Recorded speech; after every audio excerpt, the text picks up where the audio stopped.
If you've ever visited the Dighton Yacht Club and gone out for a cruise of the river, the chances are that you've enjoyed the beautiful scenery and the tranquility of nature to be found there.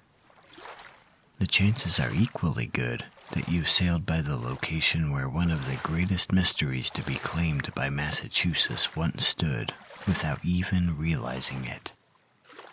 On the shore of Taunton River there once stood a 40-pound boulder known to the locals as Dighton Rock. This boulder is known to have ancient origins, although the exact age of the rock cannot be reasonably determined. As with any body of water, many rocks are to be found along the shores of the riverbank. What makes this particular rock unique is that it is covered in petroglyphs. They consist of geometric shapes and schematic drawings of people, as well as writings in an unknown language. The origins of these markings are entirely unknown. The earliest record of Dighton Rock dates as far back as 1680, when an English colonist by the name of Reverend John Danforth took time to make a detailed drawing of the boulder's petroglyphs. His sketch can presently be seen in the British Museum. However, detailed as it may be, the Danforth sketch conflicts wildly with contemporary accounts of the rock, as well as the rock as it sits today. How is it possible that his representation of the rock is so completely inaccurate? In fact, just 10 years later, Reverend Cotton Mather described the rock in an entirely different way in his book, The Wonderful Works of God Commemorated. How could it be that in just 10 short years, the face of the rock changed so dramatically? Did Danforth simply invent the rock's description out of whole cloth? Was he looking for the shortest route to fame and to fortune? Did he hope nobody would ever stumble upon the rock for themselves? Or is something else going on here? Then he perhaps describe another yet-to-be-discovered rock. Danforth's description of the rock was not the last one to be disagreed with, however.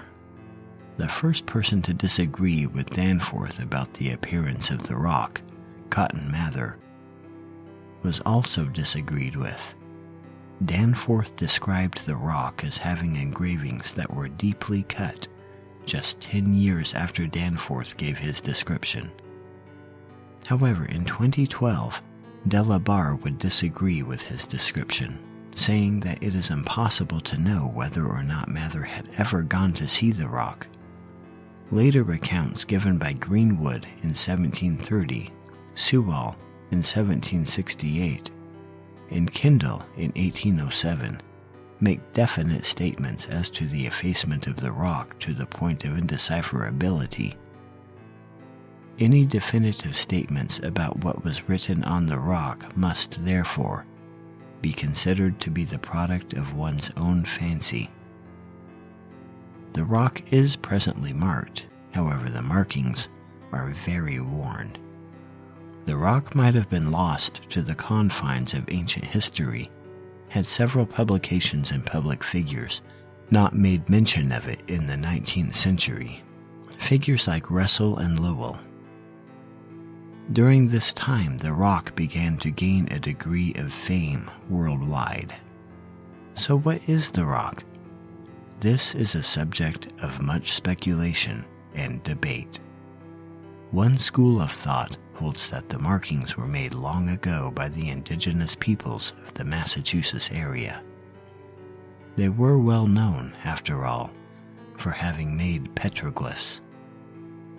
Many examples of their work have been found. The question of whether or not the markings on the rock bear a resemblance to the art of the Massachusetts area natives is a different question for another time. This certainly seems, on paper at least, to be a possible candidate for the author of the rock. However, what of the unknown language on its face?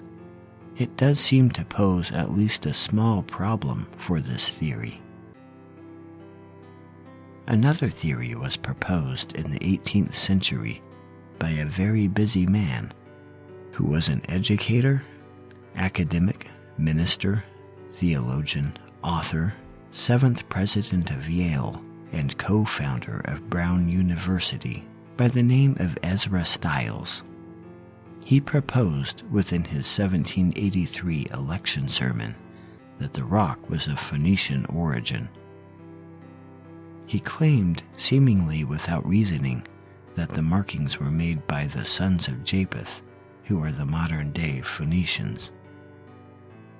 Whether or not the Phoenicians made the markings on the rock remains speculatory. A 2002 book entitled The Year China Discovered America by Gavin Menzies makes another interesting claim that the writings on the rock are, in fact, Chinese. This claim is, as the title of the book suggests, in turn based on another interesting claim which has yet to be proven in any substantial way.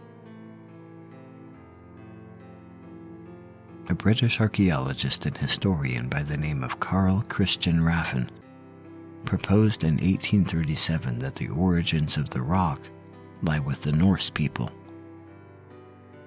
a proposition which was rejected flatly by J.D. Kendrick as well as several others.